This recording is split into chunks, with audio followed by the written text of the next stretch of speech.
Hello and welcome back to the Demis Helen channel. We're going to kickstart the silence that has been on the channel with a preset build in Vital. It's going to be an uplifting trance lead, so you can get yourself a free trance lead by following along in the tutorial, and if you just want to simply download it, you can head over to my Patreon where you get early access to the videos and the presets and the Midi if I've mentioned that it's available.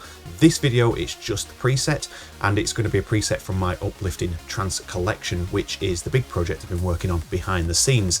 So if you're watching this at the end of May and beyond, you'll see a link on the screen now to go and have a look at that. And there's going to be 6 packs, and you can have them all encased in a collection and buy them all at a discount price, or you can buy them individually if you only want a couple of them.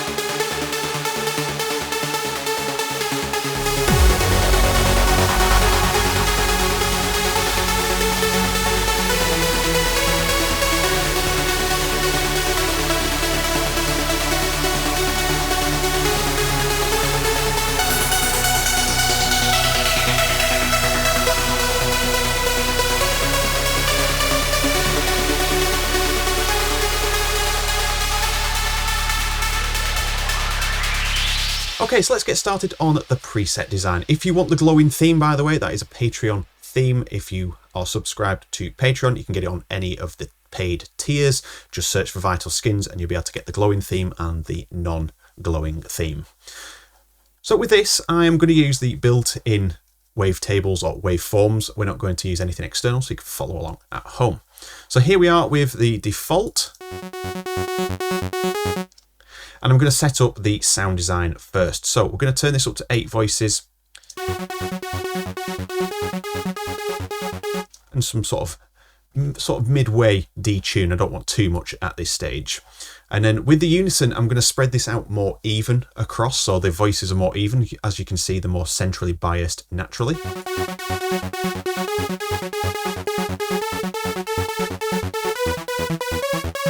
So we're getting a nice, clear, clean-cut sound there. And then I'm just going to leave it as one oscillator for now. We'll expand it a little bit later on. I'm going to start shaping the envelope, and I'm going to start with turning the attack down to 0, so we get a nice, snappy attack. And I'm going to turn the sustain down to about halfway, sort of classic for this style type lead, and then I'm going to adjust the decay, and that's going to give us the snap or the transient of the sound so that we can utilize this a little bit later on when adding some effects. So we can go really sharp.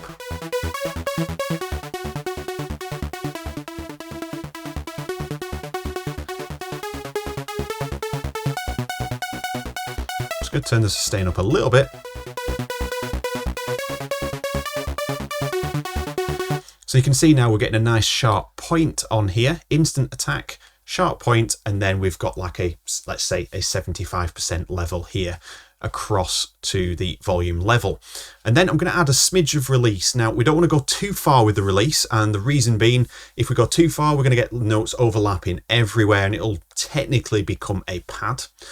But second to that is we don't want to go past the point of it sounding professional and clean into sort of like cheesy territory is the word I'll use there. It can sound a little bit cheesy and it can sound less professional. That's where I'm going with that one.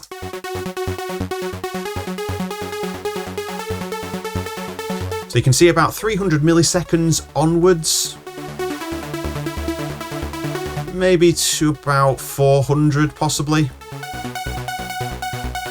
is your sort of limit with this particular sound design. And with that, we've got the basic setup of our sound. We've got a nice clicky attack, we've got a nice volume level, and we've got a nice little bit of release there. If you don't want to up the release with the dial, we can obviously change the curvature of all of these, just like I've done with this one. I changed the curvature to get that more transient at the beginning and then just sort of level off. So with that, I am going to route this through filter 1, naturally done with oscillator 1. just going to turn the resonance down for now, and I'm going to opt for a digital filter on this one just to have that little bit of a sharper response, and we'll leave it on 12 dB. And what I'm going to do is turn this down to about 100 Hertz or something like that, just where you can barely hear it. This is where headphones would be much needed if you are listening to this on a phone or a tablet, for example. So envelope 2, we're going to turn into our filter envelope. I'm going to turn the sustain to 0, and I'm just going to leave it where it is with the decay and just change the curvature for now. Click and drag, drop it onto the filter cutoff, and then we'll amend where we want this to be.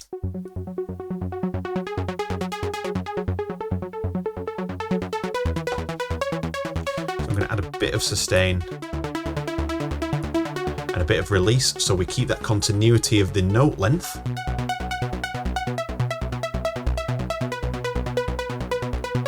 Tune it to how you want it to be, what your preference is, and we've got the start of this. Now, what I like to do with mine is have the ability to control the sort of like the filter envelope, the depth of that, the mix of the filter envelope. So I'm just going to use macro 1. I'm going to click and drag it on top of the modulation that is coming from envelope 2. As you can see now, it's got a dot in the middle, meaning it's being controlled by another modulation source, which is our macro. And we can name this filter env. And what we can do there is we can control the depth. So fully open is exactly how we heard it just then, but anything lower is changing how much the filter opens with that filter envelope.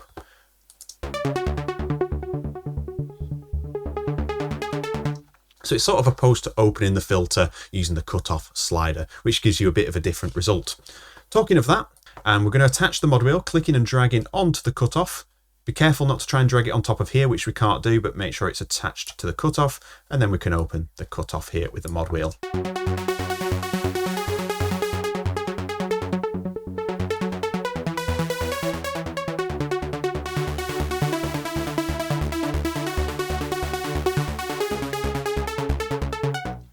Okie dokie. So we have control over the filter open, and we also have control over that filter envelope. So we could have it here.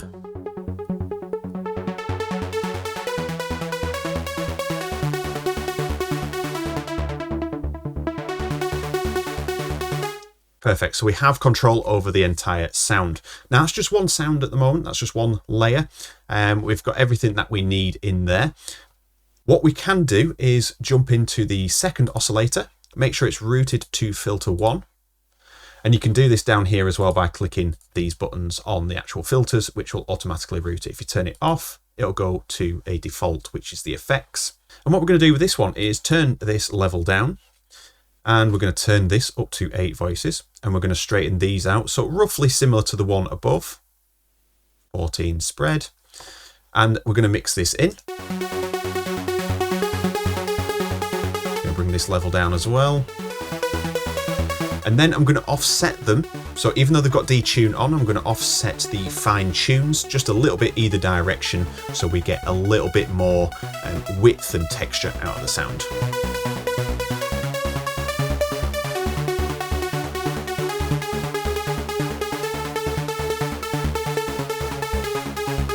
So +8 and -9, you can see I'm going the opposite ways just to spread them out a little bit more.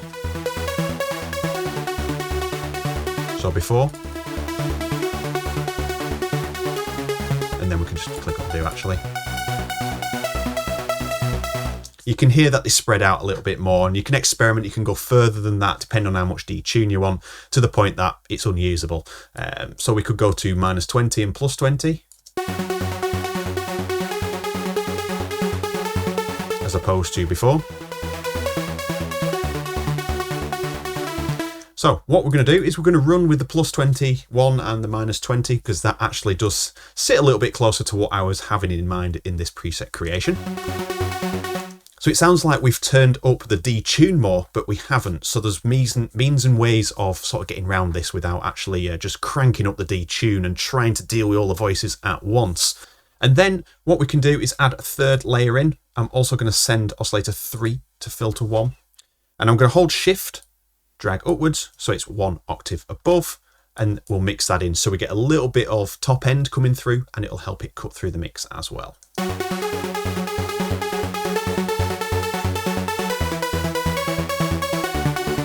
Again, don't mix too much in because it'll sound cheesy. And then turning on just Oscillator 3, I'm going to select 8 voices for this, but I'm going to bring down the detune a little bit further. And I'm going to leave them more center biased on the voices, just because I don't want them to spread out as much in the higher end of the preset design.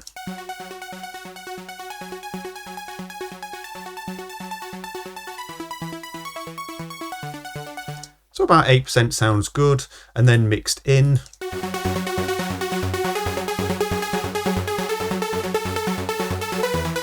So it just gives it a little bit of clarity in there.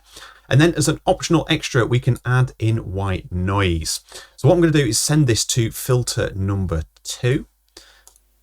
And we're going to turn this, let's just use digital, it doesn't really matter at this point what you use.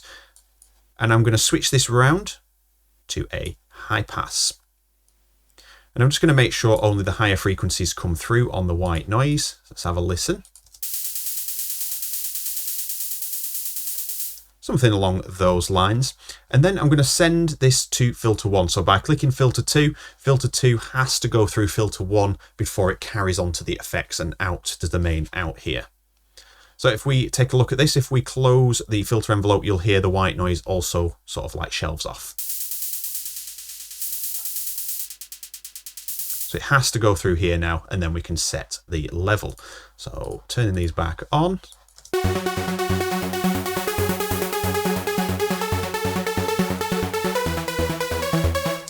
But another little trick, just to get a little bit more bite out of the white noise, to give it a bit more presence, we can use a third envelope, attack down, and just use a really sharp decay like this.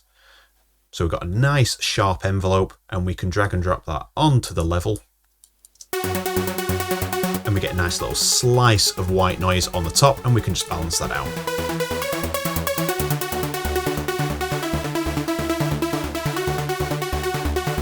So I'm going to open this up a little bit more.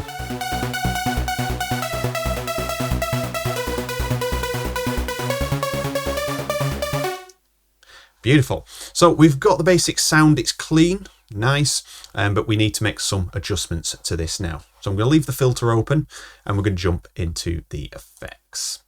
So starting with the effects, I am going to choose my delay. So I'm actually going to choose reverb, delay, and let's put on the EQ for now. And I'm going to put them in this order: delay, reverb, EQ. So I'm going to turn off the reverb and the EQ. In fact, let's turn them off here so we can still see them, but they're not active. I'm going to set this to ping pong, and I'm just going to set 1 to a dotted. Okay, so that white noise is still a little bit loud. I'm just going to bring it down.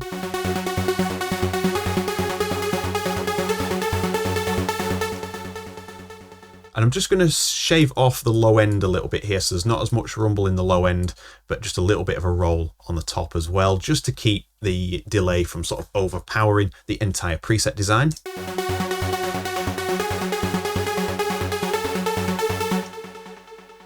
So you can hear there, mixing it in quite low is working nicely. We don't want too much, depending on the track you're making, you might want a little bit more, but there's going to be another level of processing after this. So keeping it low so you can still hear it, but it's not overpowering.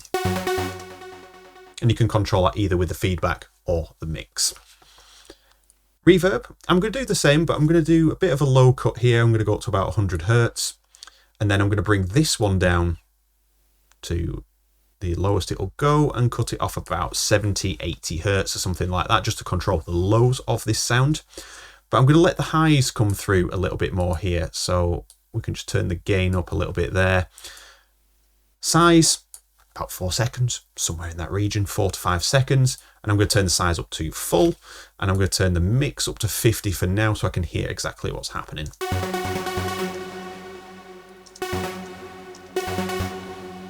So I'm going to add a little bit of delay. So we let the transient of the sound come through before the reverb is triggered, and then I can bring this mix down.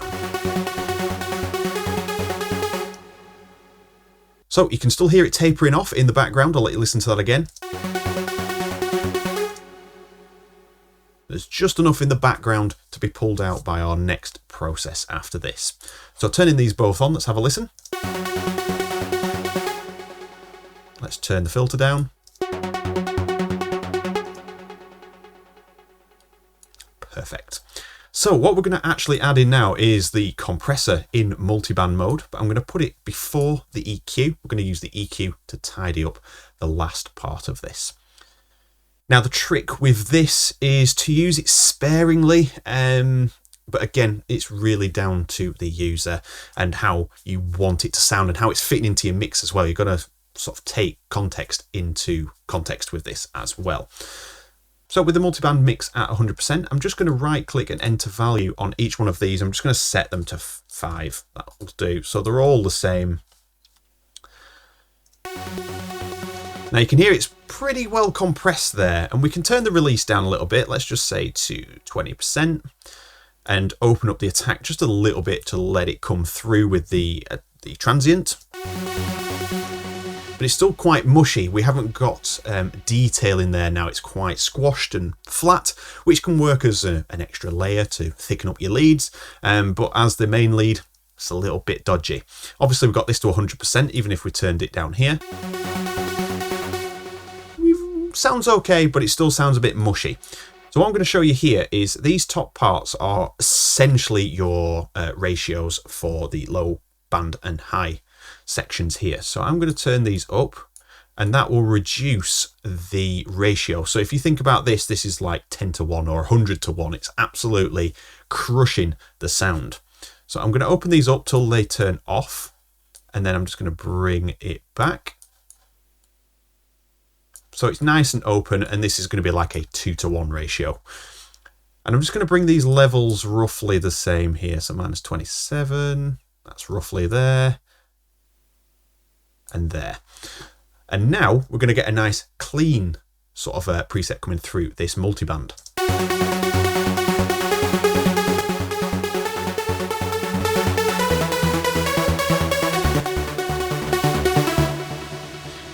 Okay, so it's boosting the volume, but you can hear there the sound is coming through, the reverb is being projected, the delay is being projected more because it's gluing the layers together. Now we can do the same here with the bottom section. So we've got the expansion and the compression. We can also level out these as well. So if you want it to be more prolonged, if you want that reverb, for example, just listen to the reverb. If we have this more tightly packed, you're going to hear the reverb continue in the highs for a longer period of time.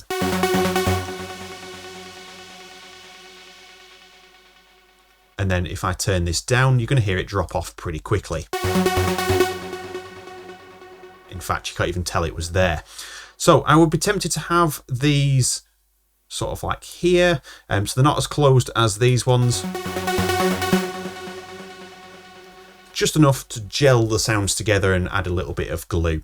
Let's just bring this level down. And then if we turn the mix down and just mix it in a little bit till we get the level that we want.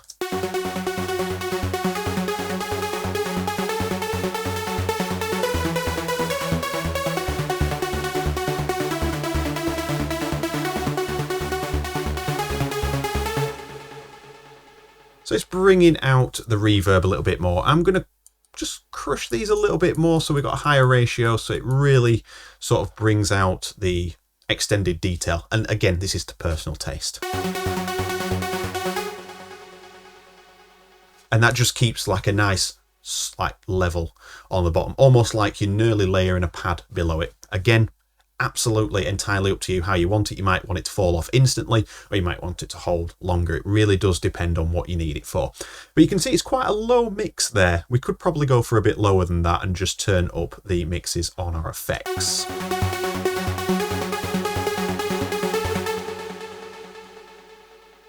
Let's go for about 15 or 150, should we say?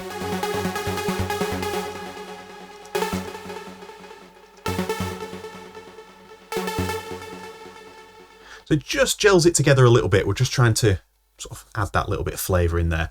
And then finally on the equaliser, we're going to do a little technique that I learned from Maya, one of his tutorials on YouTube. If you haven't discovered his channel, you can check it out in the description, credit where credit is due. But it's something that I wasn't doing in my preset designs until this point, just offsetting the balance of the highs and lows.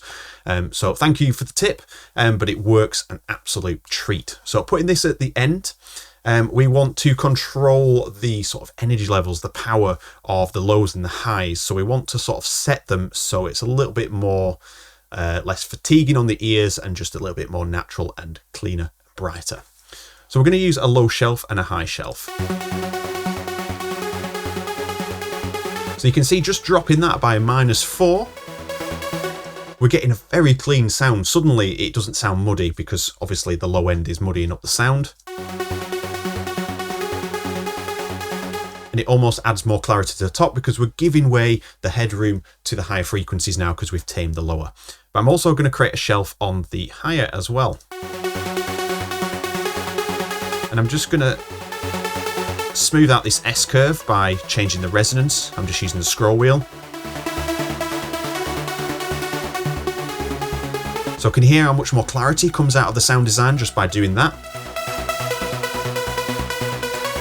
And then finally we can use the band to control, in fact wrong one, let's just undo that, the band control here to boost the sort of like natural frequency response of this particular sound design.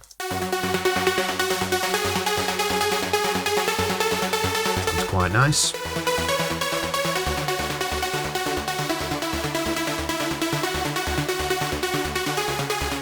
So I'm just making it more broader, so it's just more natural in the sound.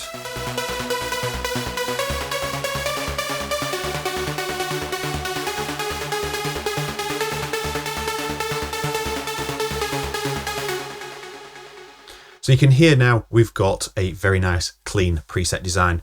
And then finally, for those that have stayed this long in the video, congratulations, you get advanced knowledge on how to sort of set the oscillators in a better position using the Advanced tab. So if we head to the Advanced tab, we have a plethora of controls here for the oscillators. You can see OSC 1 options, 2 and 3 options. High resolution wavetables. That's a good starting point there if you was using the wavetable. But the two controls that we're going to look at is the unison blend and the stereo unison. So this is the unison blend is the same as like on Serum, where if you turn the blend down, all the voice is lower in level and the center voice stays high, and you can mix the blend in, and you can see naturally it's set to about 75%, but we can control the blend here. And then the stereo unison is how much the unison spreads out into your stereo field and how narrow it gets. So you can essentially make it mono using this. So just focusing on oscillator 1, I'll show you what these sound like.